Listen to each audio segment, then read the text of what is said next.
Well, I'm super excited today. I've made some new friends and I just decided, hey, why don't we just do a podcast rather than just getting to know one another in some other way?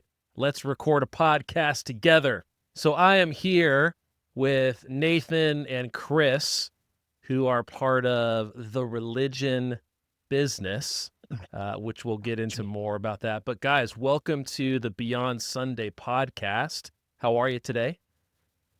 We're good, man. I love the name Beyond Sunday. It actually reminds me of a sermon that Charles Spurgeon gave. And ironically that sermon is in the show. And so yeah, I love the name Beyond Sunday. So tell us about this sermon. I don't know if I've heard about this. So it was an outdoor sermon he gave. And Charles Spurgeon has a pretty big scene in the show because he's kind of the first, let's call it, speaking pastor that could just stand up and speak for hours, and people loved him. You know, a lot of church experience back then was just kind of shorter homilies, and he was the first one that really like commanded that stage presence. And we, I was raised in a megachurch, so I kind of see it as, oh, this is church. This guy up there for 60 minutes or whatever speaking, this is Christ's church. But when you go back in history and you see that it was just Spurgeon who kind of jump-started this idea of the man behind the pulpit giving an hour-long or 2-hour-long sermon, it makes you kind of think about the historical roots of the quote-unquote Sunday experience. But he said, I'm paraphrasing here, but he says, "Is it not a good thing that you do coming to a meeting on Sunday?" And he goes, "Well, of course it's a great thing, but I would never say anything of it." And then he goes something along the lines of, "There's more to faith than coming to a meeting on Sunday." Mm. And that's how we conclude his episode, because he even behind his pulpit was angry that people were starting to see Christian worship as this Sunday, okay, we're going to meet once a week. The Yeah, community's event coming driven. together once a week. Yeah, so I love it. Beyond Yeah. Sunday. Yeah, it's amazing. Well, here, I want to do this, guys. I want each of you to kind of introduce yourself and talk about what you do in relation to the religion business, what it is, maybe a little bit about what you're working on, and just kind of introduce yourself to our listeners so that they can get to know you a little bit. Chris, you take it away first, brother. Dave, thanks again, man, for having us. I appreciate it, brother. Yeah, for sure. And you're in sunny Orlando, and I'm over here in the frozen tundra of Dallas. We've got the crazy winter storm going on, and Hey, we're supposed to get 50 8 inches of snow. degrees. It's 50 degrees over here in Orlando. It's so I got my 31 over jackets on. here. It's amazing. But like you said, my name's Chris. Chris Ayoub. I originally, born and raised in Dallas, Texas. I did my undergrad at the Air Force Academy. Served active duty Air Force, and I actually later cross-commissioned into the Army after I did a tour in Iraq with predominantly the Army. As an Air Force person, I was in a joint force, and I was like, all right, let's go, right? Like I loved that culture and the camaraderie that came with it. And lots of business experience. I've worked at one of the big four consulting firms. I've worked at, one of the big old investment banks, Morgan Stanley, Wall Street firm.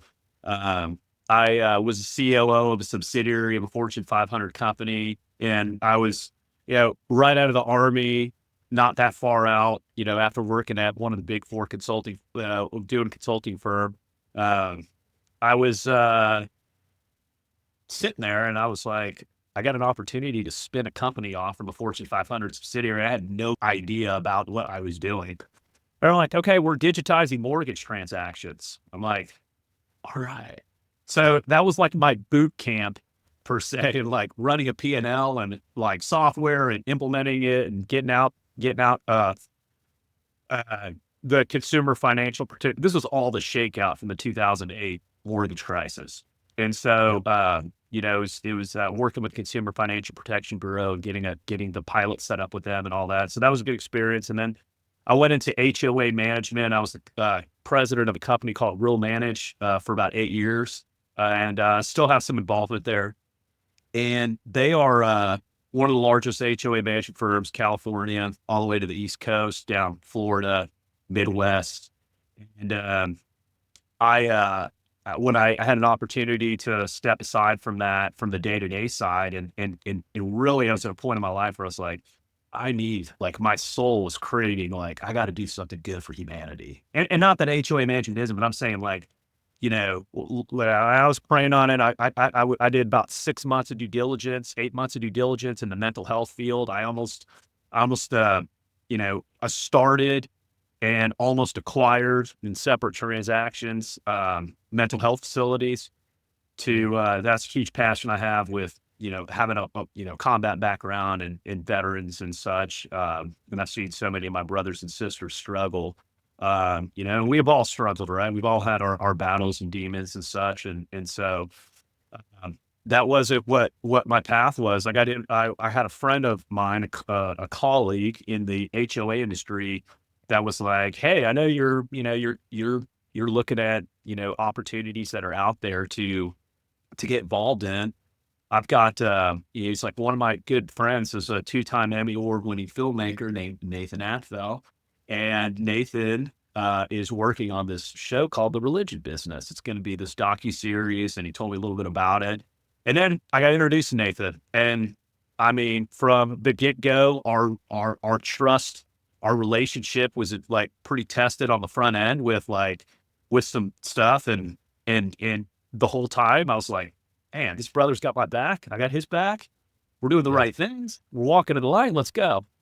And so I hadn't really looked back at it. And for me, like, the calling behind doing this was, I mean, we'll get into this, but the amount of money that pours into the nonprofit sector. And then I started really looking at it and having these aha moments of like, why aren't any social issues in the world really truly getting solved?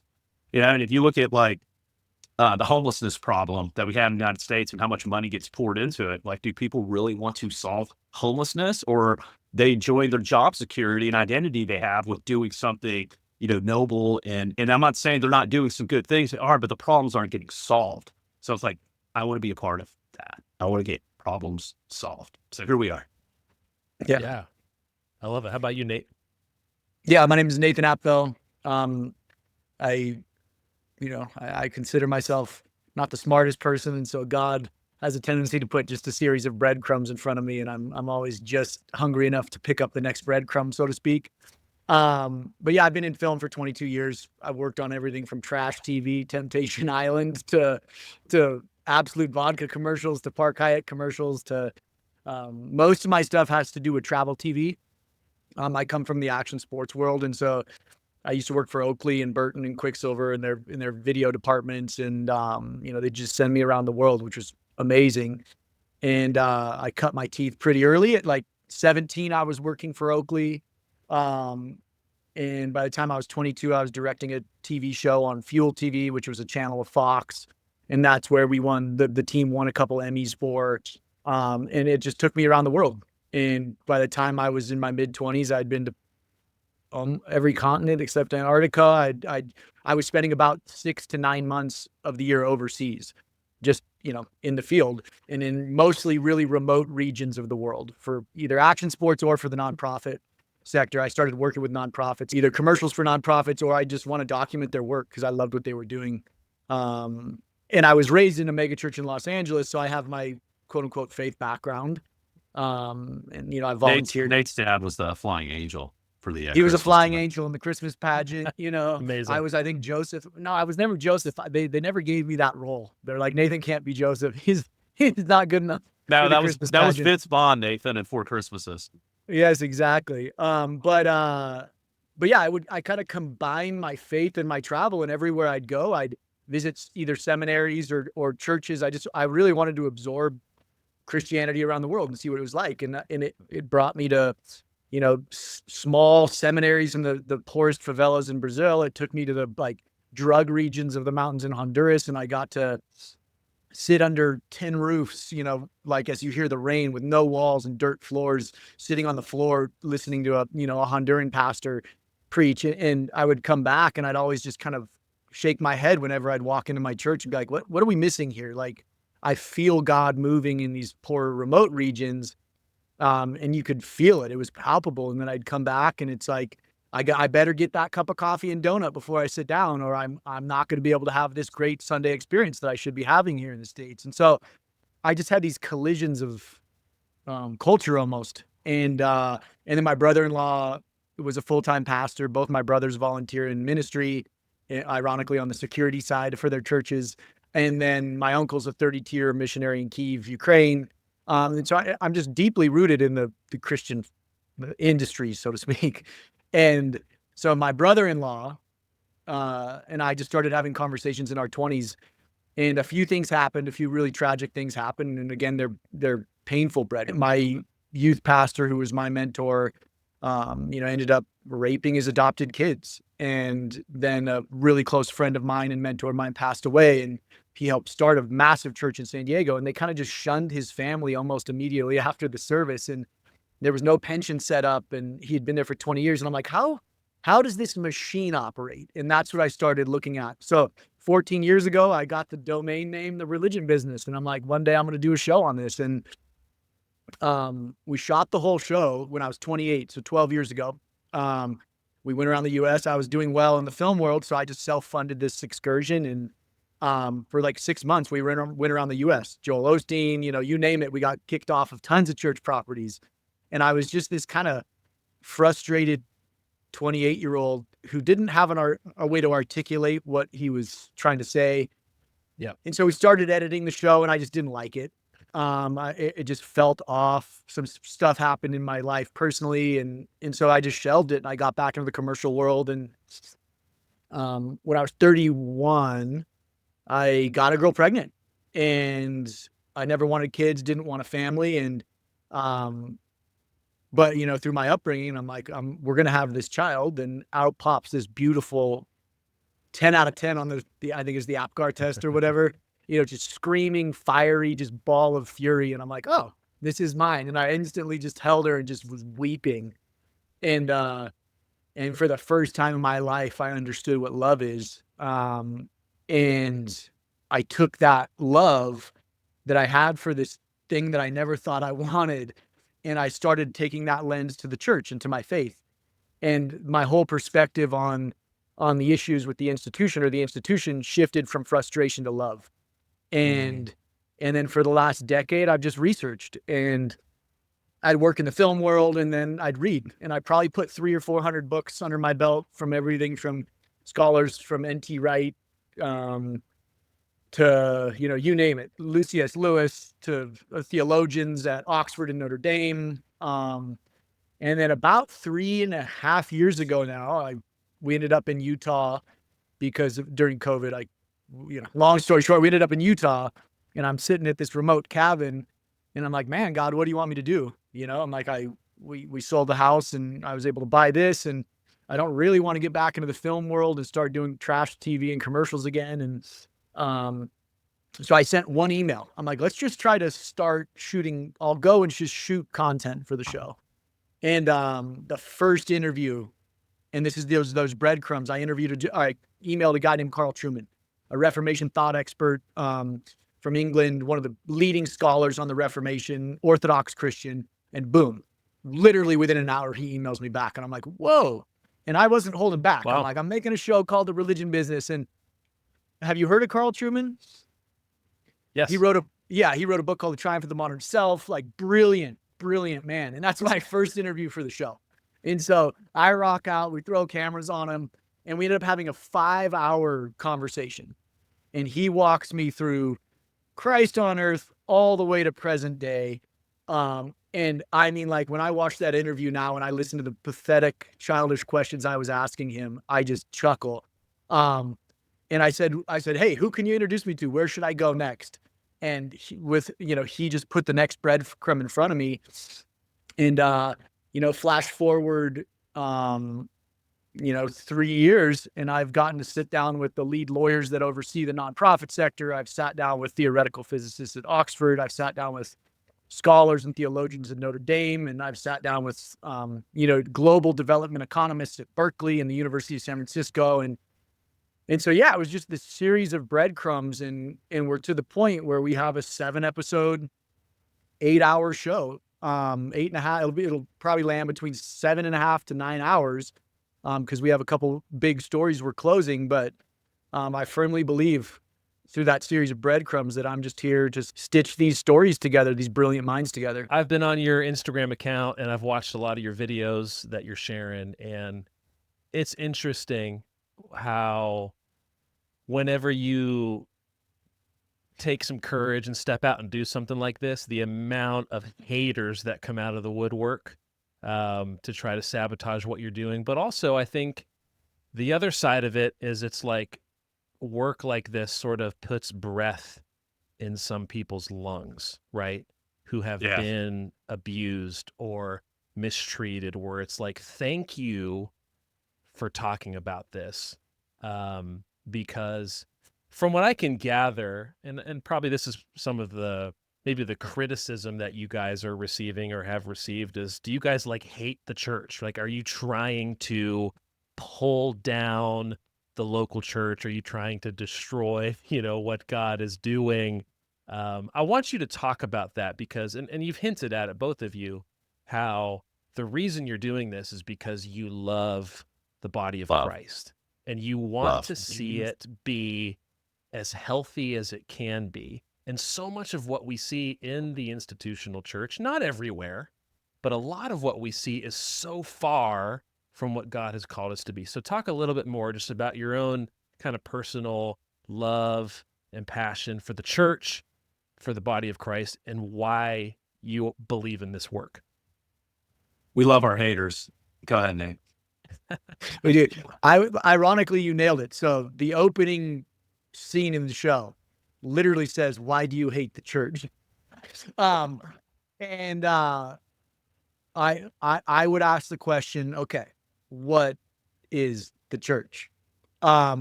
Because this is the crux of the whole show, this is the crux of the religious side of the show. We need to look at the biblical definition of church. And that is what we love, and that is what we want to protect. Christ says multiple times in the New Testament, he goes, you've basically turned your tradition into doctrine. And that's what we have now. We have a tradition that we call the church, but it's not the biblical form of church. It's a tradition, and this is what you learn in the show. The idea of an American church, whether it be a 10-person Baptist church or a 20,000 person non-denominational megachurch, those are all byproducts of the religious exemptions in the US and the nonprofit sector and the way the IRS literally defines a church. And so this is what we need to educate the viewers on. How does the IRS define a church? Because if you don't live under those definitions, then you don't get tax exemption. And so our tradition here in America has actually molded the institution to become something. And so we have to look at what that something is and pull it apart and look at it and say, okay, what's working in this something, in this institution, and what's not? And at the same time, protect the body and encourage the true church to say, hey, you have the resources, the talent, the joy, and the treasure to literally go out and radically transform the world. And it's being stopgapped and stymied, so to speak, in this jail cell that we call the nonprofit sector and that we call the religious exemptions and tax exemption. And so we love the church and want to champion the true church. And it's saying, okay, what is damaging the church?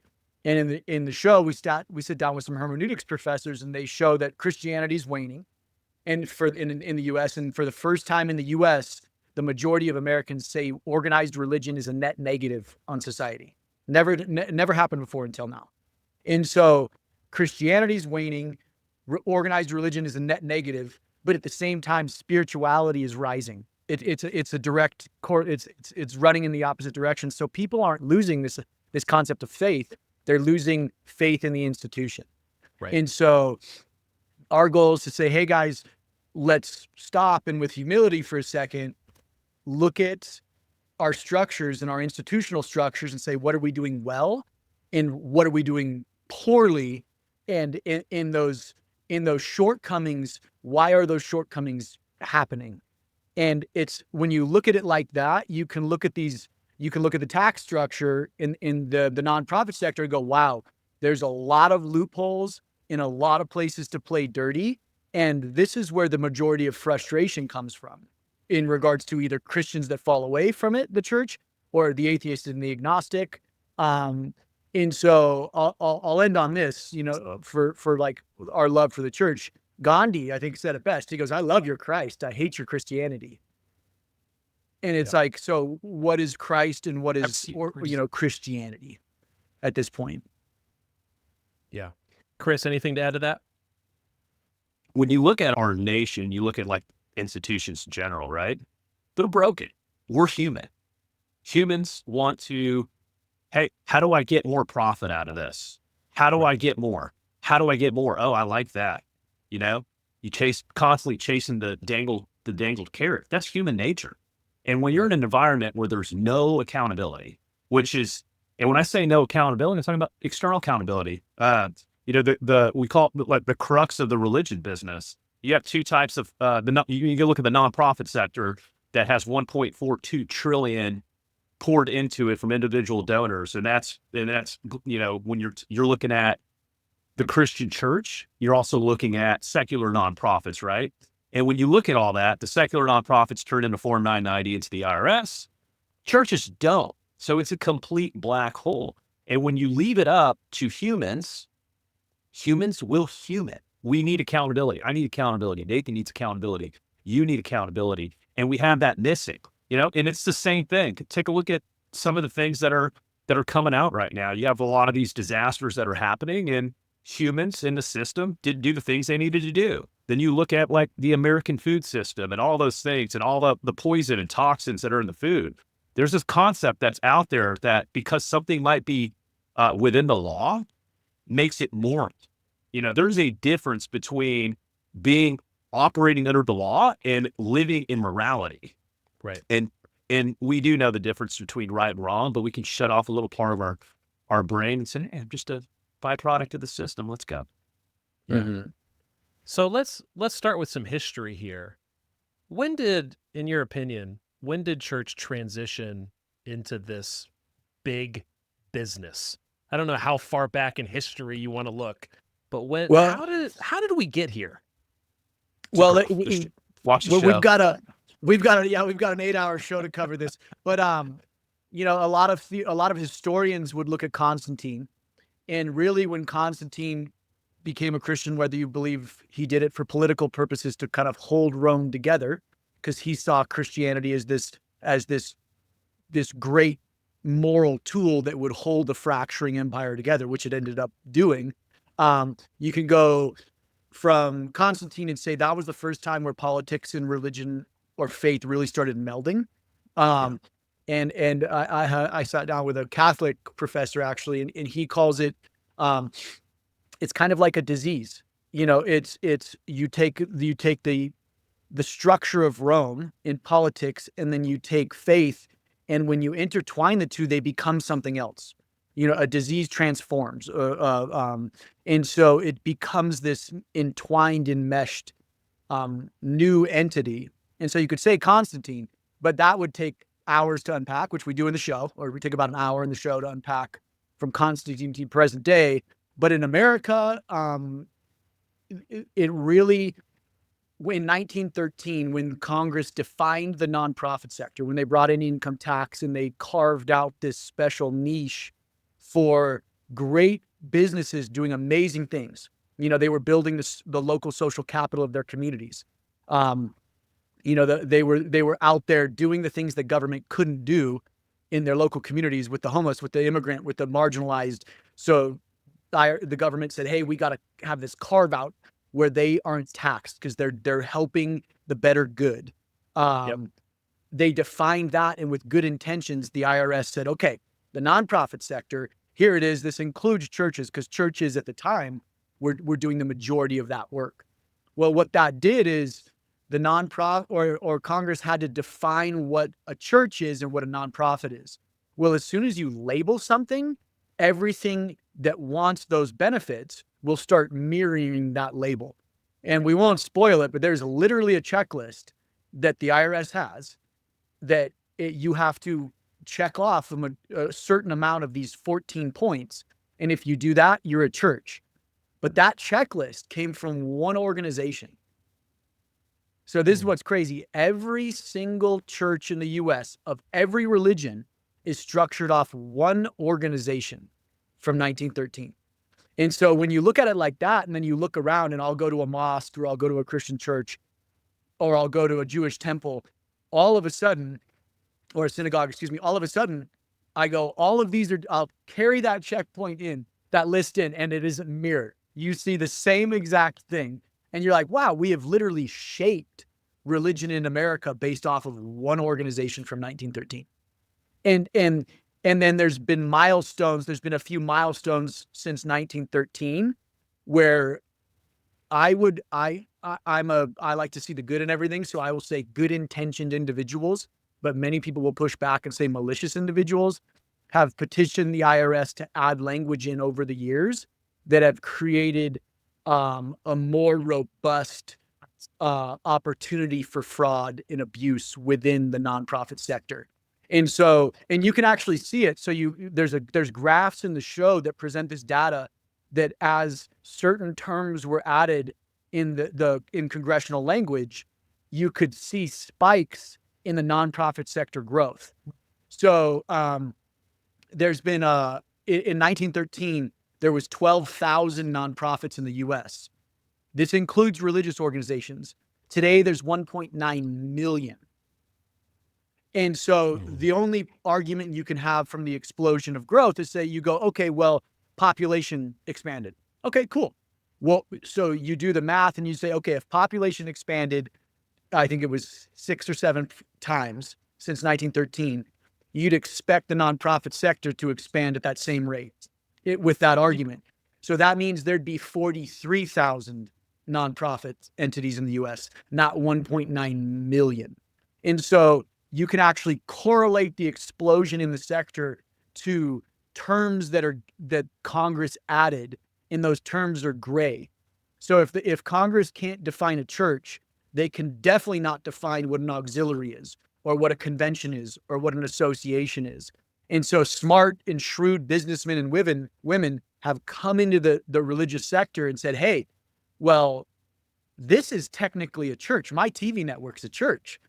My radio station's a church. Man, this record label we have is a church.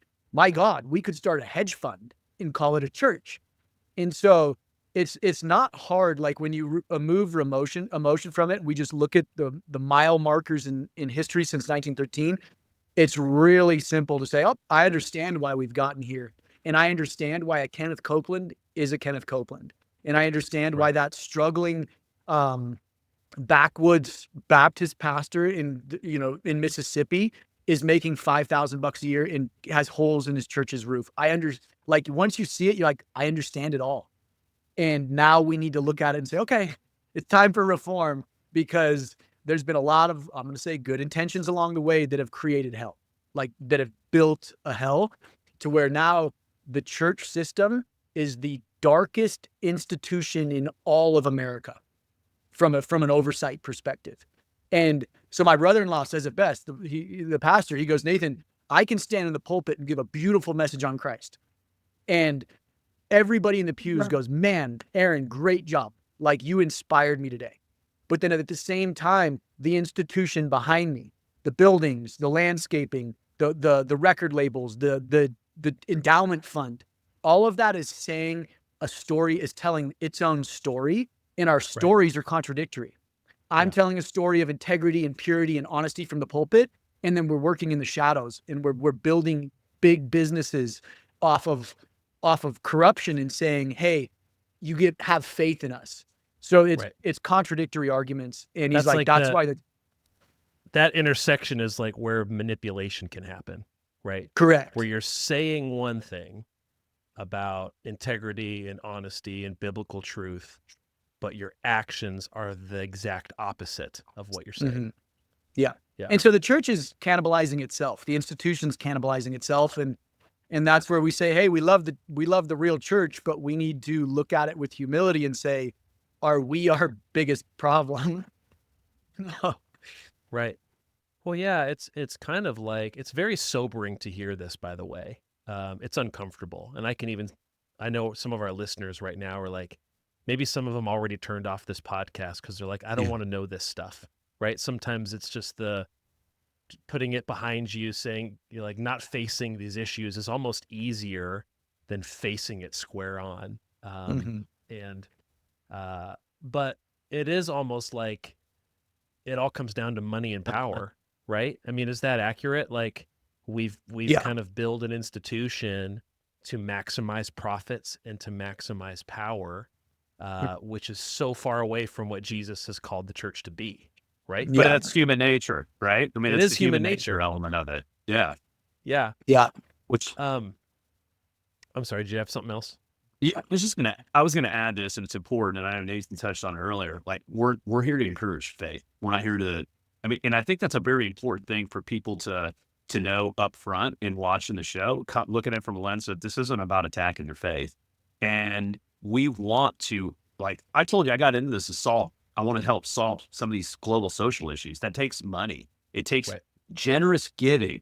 Add the word shrewd to that, like educated.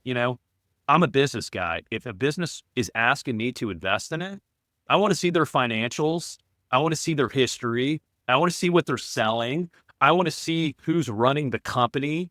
I want to know these things because it's an investment. Is it not? I mean, the American people, they work so hard to earn their money to just say, hey, I'm just going to give this away freely. And you're in many senses, you're giving it to swine who are trampling on it. Like that's just the reality of it. So you need to know where your money's going because that's how social global issues and real things are going to get solved. They're not going to get solved with this. And I've said this story a dozen times. I'm going to say it one more time, and I'm sure I'll say it actually 100 more times. 3 years ago, 4 years ago now, Elon Musk got hit up on Twitter by a UN dev economist. Said, Elon, for $6 billion, you can solve global hunger. And he said, all right, articulate to me in this then Twitter thread how that's going to happen. And I'll sell my Tesla stock tomorrow and fund it on one condition: open source accounting for the public to see.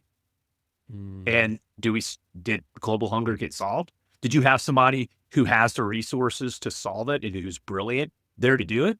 Yeah. But we got to have an environment where there's transparency and accountability. You think Elon's going to invest in a business with no financials, no information on really truly who's running it and their background? Is their board stacked with simply just family members? Like these are all real things as a businessman that I'm going to like look at. It should be no different. I mean, it is a business. Money's coming in, money's going out.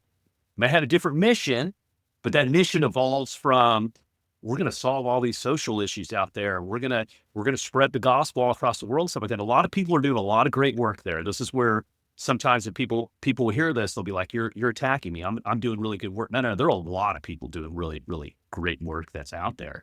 But the human nature element of it, like where's the money go? And we'll talk about that in the show. Yeah, no, it's amazing.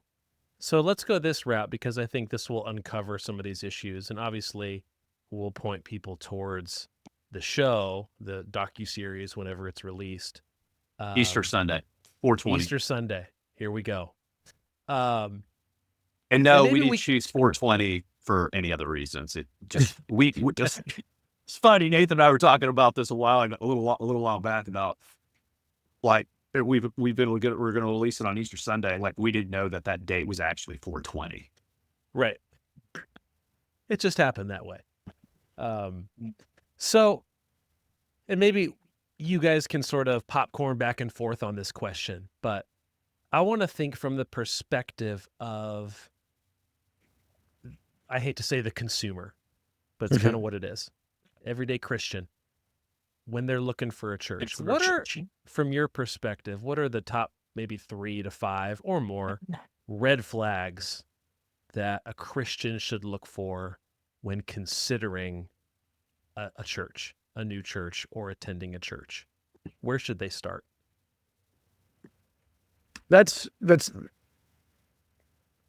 Man, it's tough. I don't want to pigeonhole that, but I would just say the financials. Like Okay.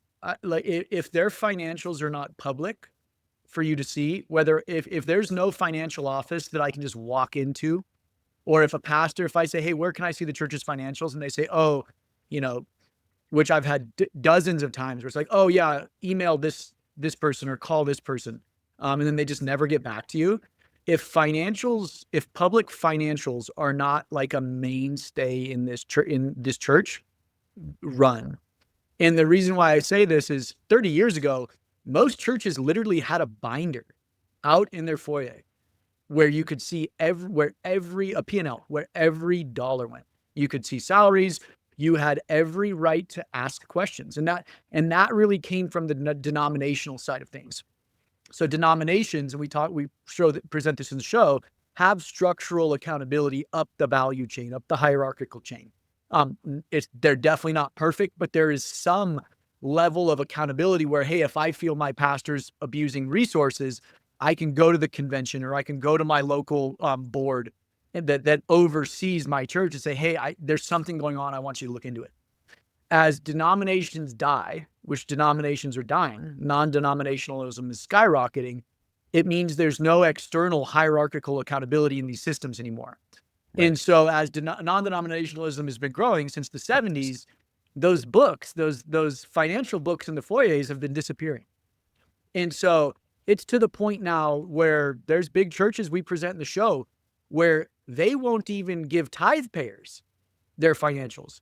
And if they do, some of these budgets are 60, 70, 100 million bucks a year. And it's a literal pie chart with 4 little quadrants that says, oh, salaries were 40%. Ministry was, 37%. And you're like, wait, what's ministry? Does that include your private jet? Does that include your bulletproof armored vehicles? Where's the waterfall of the financials? And so the show breaks down 10 major loopholes in the code. And you'll learn all about these 10. And so as a congregant, once you watch the show, you're going to be able to walk in and ask very specific questions about these 10 loopholes. But I would say from the lowest hanging fruit, if a church is hesitant to show you an in-depth line itemized budget, and I'm not saying if you got $100 million budget, you should give them, your general ledgers. It's like, no, but you should give them a multi-page document that breaks down where the money's going, And so I would say if you can't readily get a hold of that, and if they ping you back and forth between people, red flag. Like that is the biggest red flag, because Ruth Malhotra is in the show, and she was a massive part of taking down Ravi Zacharias. And they destroyed her reputation and career. And then come to find out he was the grossest human in the world. He's worse than mobsters. And guess what? Mike Pence was at his funeral saying he's the modern day, I think, C.S. Lewis or something. And it's like, there's wolves literally hiding behind this. And she goes in the show, where there is sexual abuse and malicious abuse happening in church, there's financial corruption as well every time, because the money allows opportunity for other forms of abuse. So if the financials are not known, I would put money on it that there's other forms of abuse happening behind the curtain, because lawyers come in and they protect the leadership of the church, and they get involved. So if those financials are not public to any congregant or even a visitor, I would say walk out right now. Why don't more churches make that readily available? I can understand if there's financial impropriety and you're trying to hide what you're doing. But I feel like there's probably a lot of pastors and churches out there that are above reproach, but they're not making that information readily available. Why is that? It's just precedent, which is what I've realized. Like, I've talked to great pastors and they're like, Nathan, they don't deserve to see my financials. And I'm like, wait, what? And so this is where Chris's brilliance come in, is when you look at the for-profit sector and then the nonprofit sector. For-profit, or I'll let Chris take this, but let's talk about publicly traded companies, secular nonprofits. Yeah, I mean, a publicly traded company, this goes back to, is someone really going to invest in something to give their hard-earned money if they don't? I mean, that's why there's that structure, right? I know what the P&L is. I know how much a CEO makes. You know, what their products are, you know what their business model is, and all that information is available. I mean, go look up any publicly traded company right now. You'll get their results from their quarterly board meeting that they put out there. And it's a lot of information, but it's necessary information when you work hard for your money and you're about to invest in something and people are asking you to do it. And then when you go into this concept, even in the private sector, I mean, I've invested in private companies. I'm not going to give just give this over. You're never allowed to see financials, right? And you would talk about like a red flag. It's crazy. I'm quick to take your money, but you can't ask me any questions about where the money's going, and I won't show you. That's a huge red flag. It has a pretty awesome story with something happened to his rental car at a church. And I mean, this has happened multiple times with Nathan, that I like Nathan to maybe share a little bit on, because the red flag that we're talking about here, that's very blatantly obvious. Like, this is a perfect one. Well, let's finish. So to finish that note before that, so you look at the secular nonprofits. Secular nonprofits have to file a Form 990 with the IRS. This is strictly an informational sheet that shows salaries, main board members, and it's a line itemized, a very ballpark line itemized sheet about where their revenues go each year, but it is nothing compared to the for-profit world.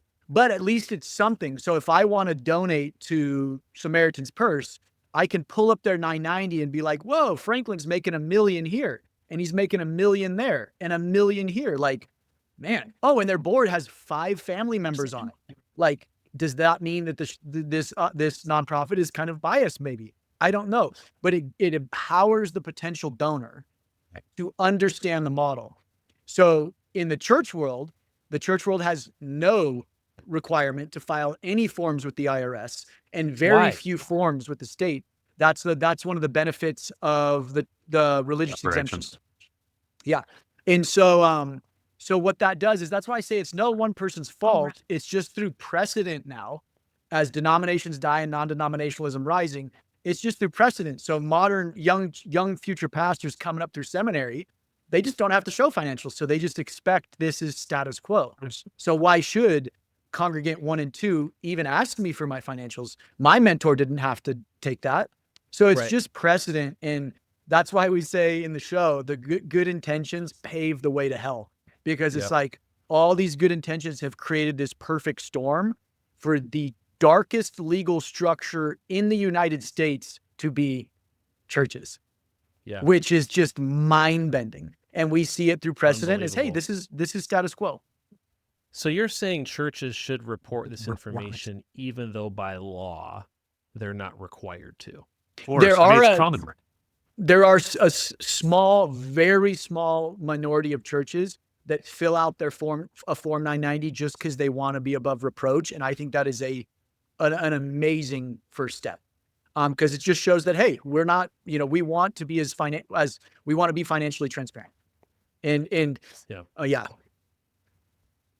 I mean, at a bare minimum, make your financials available to the people you're asking to donate to. Yeah. But so Chris was telling this story. So I was in Texas, and some people have called me a bully, and I'm like, I think once you see the show, you're going to see something totally different. But for 10 years, whenever I would travel, like I said, I'd go to churches. And so I was visiting my dad in Texas, and I was like, hey, I've never even heard of this pastor, heard of this church. It's got a bunch of satellite campuses. I'm like, I'm just going to go to church because it's a Sunday. And so I brought nothing. I have no cameras on me, no recorders. I'm just going to church because I want to sample the national institutional church. I'm sitting there in the pews. I got a rental car. Ironically, when I walk through the door, they have podiums, a first place, second place, and third place with a step and repeat behind it of the church's logo. And these kids are up there taking their photos as number 1, and I'm like, that right there should have been a red flag for me. But I grab a donut and a cup of coffee and I sit down, go to church. And it's a projection of the pastor. The pastor's not even there. They have the big worship experience, fog machines, lasers, you name it. There's probably 300, 400 people there. Put down the screen. I watch the sermon. I'm like, this is interesting. I leave and I walk out to my car and I turn the engine on and I'm like, what the heck? And it's a rental car and I look under the car and someone had cut the catalytic converter off my rental car as I was in church. So I call my insurance company. That did not happen. Yeah. Are you it serious? happened. Yeah. And they have cameras. It's a gated parking lot. So it literally has the gates to drive through. And so there's cameras everywhere. And so tow truck comes, tows it off. I go inside and I'm like, hey, who can I talk to? Because there's cameras out there and I just want the footage from my insurance company because I just had the catalytic converter cut off on my car. And they're like, oh, email us through the website or message us through the website. And there's no phone number on the website. So I message him. I'm like, hey, this is Nathan, blah, blah, blah, blah. And I'm like, I'm kind of frustrated. My catalytic converter got cut off. Like, can I get the footage from my insurance company? Crickets. And I'm like, wow, this is weird. Probably 2 months later, I send another one because my insurance company's like, did you ever get the footage? Nope. So I send another message, nothing. So now I start recording my messages because I'm like, this is just bizarre. So as I start on the show, a year and a half lapses. I've probably sent 4 or 5 messages and nothing. So on camera, I'm finally like, hey, let's see if they respond to asking where I can give money. And so now what's crazier is now they've taken off the email and the message. So there's no way to contact this church anymore. Whether they've closed communications or whatnot, the only phone number now on the whole website is to their finance department, to their giving department. So I call the number and nobody answers and it's like midday and I leave a message and I'm like, hey, my name's Nathan. And one thing I do is I never lie in the show. Like I don't fake an identity. I don't when people ask me who I am and what I'm doing, I'm very straightforward. And so I'm like, my name's Nathan. I went to your church. And I'd been there 3 or 4 times at this point. And I'm interested in your church. And I see I can give online, but I live in Utah. What's the best way to give? And I'm like, give me a call back. Here's my cell phone number. Less than 24 hours later, I get a message of every single way to give. I can give them jewelry. I can give them land. I can give them stock. And she's like, you call me back and I'm like, here it is. You are so willing, to Chris's point, to take anybody's money. And at the same time, you have no recourse or requirement to help people that ask for something in need. And this church, I'll go even down a gnarlier rabbit hole because I think this is worth covering. And we present this in the show. So ironically, even employees of these bigger churches are turning on the church and they reach out to us through social media. They want to talk. And Right. So I got hit up by an employee of this church who worked, or an ex-employee because she quit, who worked in their welcoming department. And she didn't like that she would have to ask first-timers for their home address. And she would need their phone number, their email, their home address. And she asked her boss, why am I asking for home addresses? And her boss said, we have an outside firm that verifies these people own that house. And then we run a report. We get the value of the home. And if they have more than 1.5 million in equity in that house, the head pastor calls that person personally and invites them back to church. And so ironically, I have an ex-special forces guy who's given us a lot of data. And he goes, Nathan, in the military, we call that target acquisition. So these pastors are targeting the richest and wealthiest in their community, and that's who they reach out to. They're not reaching out to the poor and the marginalized and the needy. They will scrape you off the plate because the ends justify the means, but they will find the richest first-timers and go after them for their money. High value target. And that is what not all churches, but that is what happens when we look at growth over depth from a community perspective, from a church perspective. Yeah.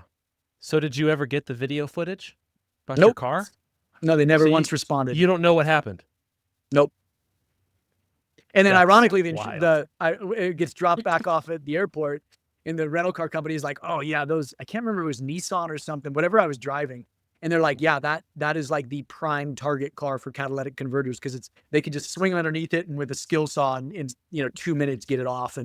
But it was funny. So ironically, talk about breadcrumbs. I didn't know who that pastor was. I had no idea what that church was. I was just there to go to a church service, and now they're a prominent part of this show. Yeah. And I'm sure they don't want to be a part of the show. They're going to give you a hard time about it. Oh yeah. Yeah. So let's shift gears a little bit, because my podcast, I've been doing this for almost 12 years now, is about worship, right? I'm a worship leader. I'm a worship pastor. And a lot of our listeners are worship leaders in local churches, artists, songwriters, just people involved in worship ministry in some way. How would you say the religion business has affected worship in the local church? We look at the word, one thing we do in the show is we dissect terms. One is church, one is ministry, one is pastor, one is worship. And I loved big worship as a kid. Loved it. I got close friends who literally say that's how they connect with God. And so I don't want to knock this idea of big worship. But we've pigeonholed it. And worship, even the rocks cry out. Worship is a lifestyle, for lack of a better term. Yes, it can incorporate singing, but worship can incorporate prayer, it can be meditation, it can be all sorts of things. And we've pigeonholed worship, just like we've pigeonholed church. Like, I'm going to church now, so most people don't realize they are the church. Right. We've pigeonholed it and defined it just like Congress defined what a church is. And so most Christians, especially evangelical Christians, would see worship as this emotional singing experience where, they'll pray really quietly, and then they'll play a song, and then they'll ask for a tithe. And when you're able to step back and look at that for what it is, I think we've just shortchanged people on worship.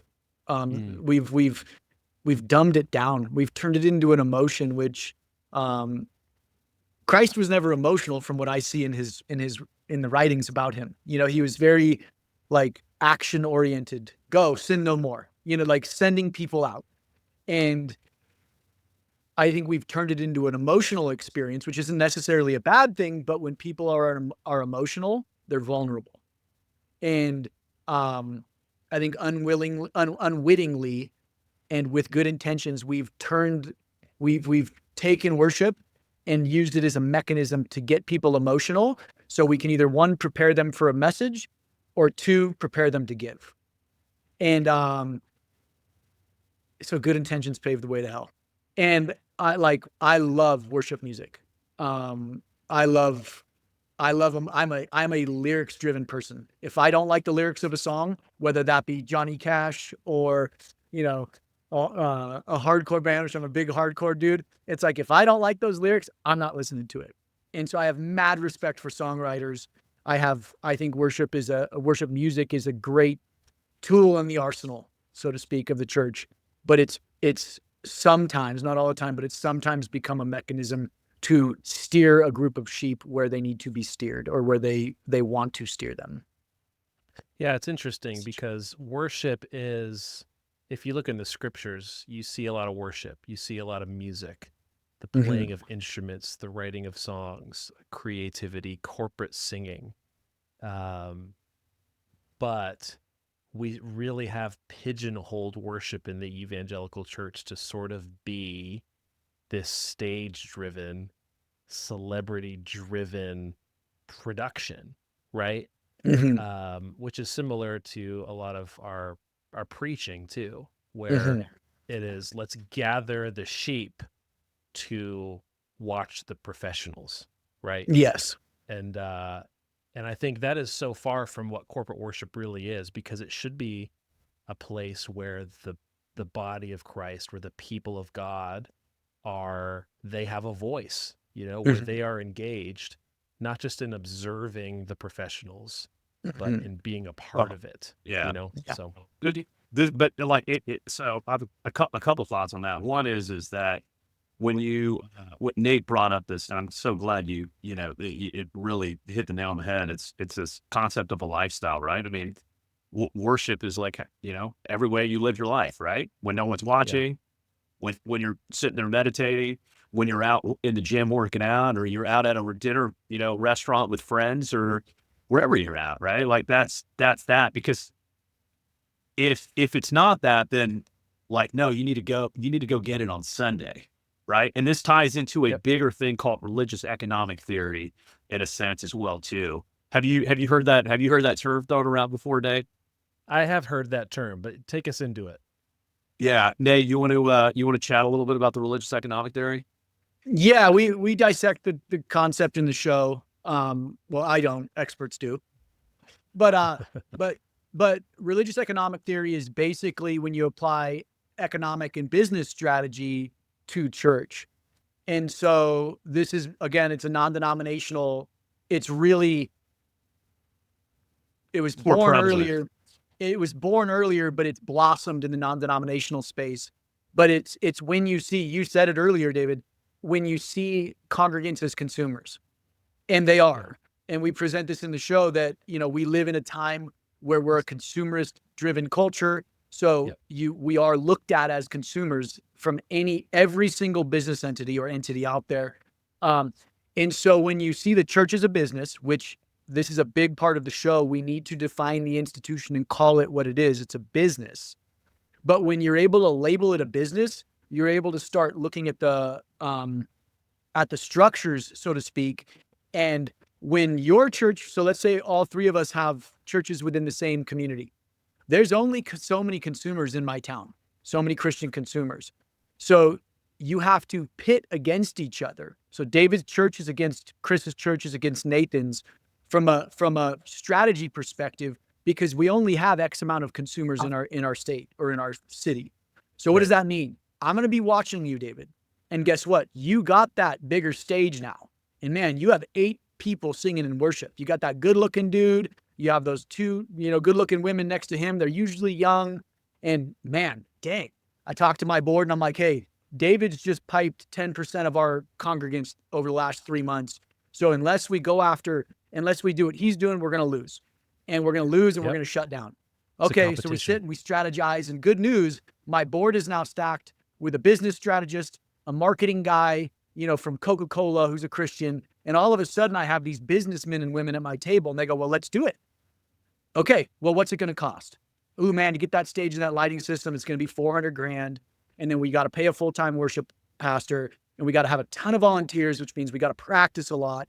And you shift the ethos of the church without even knowing it to become focused on economics and growth. And so what's happened is, this is across the nation now. As soon as you buy into this strategy, which is religious economic theory, as soon as I buy into that, I cannot get out.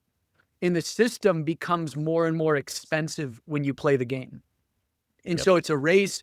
It becomes and this goes back to money. It becomes a strictly who's got more money to scale. Yep. And as soon as you focus on that, you've doomed the ethos of the church. And there's good intentioned people in the system, but as soon as you play that game, you're done. And you have your church will have a lifespan. Your institution will have a lifespan. And yeah, that's where we're at now is And everybody's buying into this. everybody. Right? This isn't just large churches. This is churches of 200, 300, 500 that are Because seeing it's necessary to continue to bring money in, right? I mean, it's Well, and you competition. can- And you can see it. The saddest part is you can see the pressure it's putting on the institution, because now you have a lot of these churches that don't have the capital on hand to do it. So they're taking these things called pledges. So they're saying, hey, congregants, who can pledge that you will tithe to Nathan's church for the next 2 years? Because we want to build a bigger building and a bigger stage. And 5% or 10% of my congregants are going to go, I'll pledge my tithing. So I will literally They're not have saying them, that, though. They're not saying we want to build a bigger building They, and well, a bigger well, stage. some are, but like, and hey, if I've got my congregants like those sheep in my hand, they're going to do it. And then here's the thing: I take those pledges and I walk to a bank and I can bankroll that. And so now I'm taking out future debt on my congregation to play this game. And it is a costly game, both financially and spiritually. And Is that a good business move, Chris? I mean, yeah, absolutely. I mean, from a business side, virality versus law. Yeah. I mean, your goal is to bring in as much money as possible and as much profit as possible. It's a wise business move. I'm not saying it's an ethical one. I'm saying it's a wise one. Yeah. How do you guys, so the worship industry, let's touch on this real quick, right? Because it seems like a lot of what we're seeing in the church today has been the work of really savvy entrepreneurs, savvy business people who have capitalized on opportunities to really scale enterprises. I think of like Elevation Church and Elevation Worship and how big that sort of entity is, and the music they're making, and the Elevation Nights where they're taking it on the road. And you see that with Bethel, and you see that, and we've seen this for, probably 30, 40 years now. Like that's not a new thing. Hillsong, right? Where it's just this kind of massive business. How do you view that through, like, what kind of lens do you view the worship industry through? It's a business. Yeah, well, yeah. I think this is the crux of the show, right? It's at what point do we call a $50 million a year church a business? Yeah. And this is where people push back, and I don't understand it. It's calling a spade. And I even got the lead lawyer in the US at the IRS, the smartest guy who understands all the legal structure. I'm sitting with him, brilliant man. And I'm like, hey, are these religious institutions a business? And he goes, well, not really.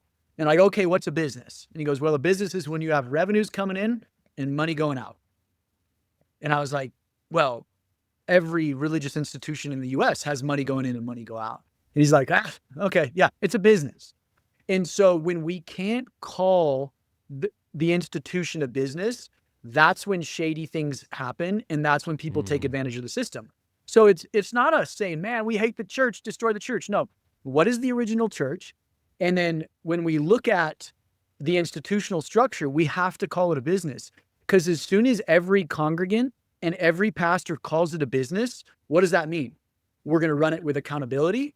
We're going to run it shrewdly and leanly because we want profits.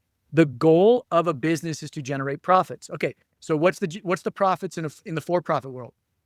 Money. The for-profits is revenues coming back.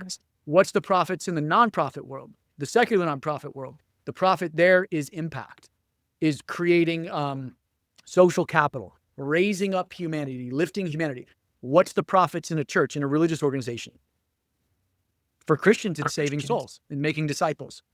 Right. So every dollar given to this institution now will naturally start steering when we call it a business to the goal of that mission and to the goal of that business, which is disciples.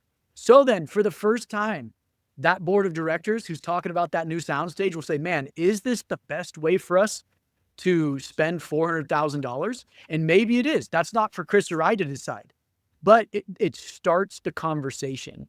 And so when you look at Elevation and you look at Hillsong and you look at what they're doing, hey, you want to know what? They are doing really cool stuff. I'm not denying it, but they're not a church. A record label, which they say literally in their documentation is their church. That's not a church when you look at it from the IRS perspective. That is a record label, which by all means, dude, start a nonprofit and run it as a secular nonprofit record label. All that means is you're going to have to be accountable, bro. Stephen, all that means is there's going to be accountability brought in. And then guess what? No one can point and say, look at you. And you say, well, no, this is a business and we're promoting worship and we're, getting kids to sing. That's awesome. But when you do it under the guise of a church, again, this goes back to my brother-in-law. It's two competing storylines. And you want to know why everybody calls Christians the most hypocritical group in the world? It's because, or Western Christians, it's because of that hypocritical storyline. And so all we have to do is flip the ethos of the institution back in line with the teachings of Christ and like I firmly believe like the image of the Christian church would radically transform in a decade. The public powerful. image, Love the that. PR image. Yeah. So back to the worship industry, it's not necessarily bad that these entities exist or that they're doing bad work. It's just Well, how that's we what talk they about exist it. as, right? Yeah. Yeah. How we Yeah. talk about it, clear lines, calling Yeah. it what it is, Yeah. so that we, the consumers, like know what you're doing. You're not manipulating us into something, right? Yeah. And there's just full transparency and accountability in it. Well, yes, exactly. So call a spade a spade. You're selling records and T-shirts with Jesus's name on it. Awesome. But that is a capitalist endeavor. That is a business. So we just need to call it a business. And dude, Elevation, Be Stephen, I accountable. want you to have 3 times the size of events. But you like the Mormon Church is a great example. We profile this in the show as calling a spade a spade. You know, they're so cash heavy from a hedge fund that they have that's registered as a church. a 200 165. well, yeah, this is just their investment arm though. But you know, they're clipping Yeah. 300 billion now this year. But $300 billion in assets of a church. Wow. But they have a hedge fund. And that hedge fund is registered as an auxiliary to the church, which means it's a church. But so this is where the autonomous machine that we present in the show starts eating itself. It eats the church, it eats the money, it eats the tithes, because in their bylaws, because it's a business, even though they don't call it a business, it says all tithe money has to go to expansion of the church, which means building more temples. So the Mormon Church is building as many temples as they humanly can from a legal perspective, because that's the only thing they can legally do with this money. Okay, so they don't pay $1 in tithe. Oh, I'm sorry, in taxes. But their temples are getting bigger. So they bring their cement trucks in, they bring their water trucks in, they're putting wear and tear on the infrastructure of these cities, but they never pay $1. And then most of these temples sit empty outside of like marriage ceremonies and baptismals. And so you're putting huge pressure on the infrastructure and on the taxpayer and wear and tear on the infrastructure. And then you still ride under tax exemption and you don't pay $1 in taxes. So you're almost a parasite now on the infrastructure of America under the guise of I'm a church. And so it goes back to what is a church. And good for them. They have grown one of the largest hedge funds private hedge funds in the world. Not good for them, actually, because they did it lying. They've lied over 650,000 times to the government. So yeah, not good for them, actually. But they've created this massive fund that's so big, they can't spend it fast enough. And so it's going to grow. They're going to hit $1 trillion in market cap in 10 years. $1 trillion. And then they'll surpass Apple in 20 years as a church. And then what do? They That's put wild. wear and tear on the infrastructure, and they say it's in the name of God. And then, hey, we have some questions. They go, how dare you question us as a church? Right. And you're like, well, are you a church at the end of the day? You know? Right. And so for worship, it's like, is this a church or is it a business? And call a spade a spade. It's a Right. convention. It's an auxiliary. Right. There's so many things. Yeah. This is fascinating stuff, guys. Like really, my brain is going 100 miles an hour. Really excited for this work that you're doing. This is courageous stuff. You guys are making yourself a target, as you already know, by calling this stuff out. But I think it's really important. Let me encourage your viewers. It's not as scary as you think. Like, we firmly believe we are on the right side here. And there's more and more people standing up with that courage, taking a stand. And there's going to come a tipping point, and that tipping point brings reform. And so if you're a worship leader out there making money off making your salary and your livelihood and putting food on the table for your kids from your church, we're not necessarily against that by any means. And so it's just, hey, maybe accountability should be brought into the system. Right. If you're a Christian who's left your institution because you're angry about the way the money's used and you're questioning your faith, don't question your faith. Double down on it. Like, start talking about this, because the real church will flourish no matter what. You know, and so Right. that's our encouragement is explore faith. Like until I was 31 years old, I had never read the Bible cover to cover. I thought I knew Christianity. I thought I knew who Christ was. I knew nothing. And it wasn't until I read it cover to cover once, I'm like, wow, this book is a little different than what I've been taught. And then I read it again and again and again. And I'm like, whoa, this is wild. And so the deeper you explore your faith, the more personal it's going to become, and the more courage you're going to have to stand up.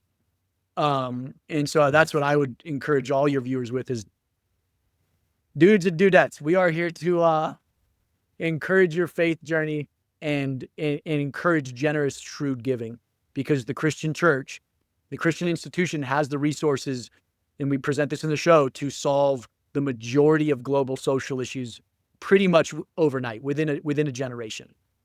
So yeah, that's amazing. Yeah. There's a lot of hope in what you guys are saying. There's so Even much. though there's a lot of hard truths to face, Yeah. hard realities to stare down. But ultimately, it's a story of hope if we get this right, 100%.